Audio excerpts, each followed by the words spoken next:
how deep is this fraud here inside of Minnesota?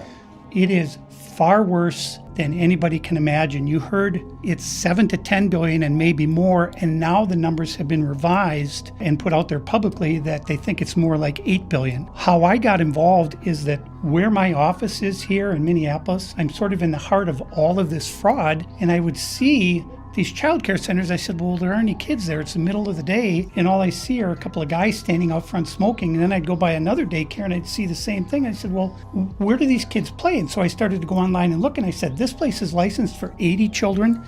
They had 0 children. Every time I went by there, they never had a single child there. Then I started to see all these transportation companies going around, and it was always a Somali driver. And I said, well, that's great. They're out there transportation, contributing, but they never had a passenger, never, ever once. And I said, well, what is all this transportation? What are they doing? So then I found out that in Minnesota, they have something called non-emergency medical transportation. So this is going to the dentist's office, therapy, whatever it might be. And I said, well, how many of these companies are there? And the research came back that there are 1,020 of them, and more than 800 of them are Somali owned. Nobody from the state of Minnesota ever cross-checks to see if any rides were ever actually provided. All they did was write the check. And click right here to see what happens next.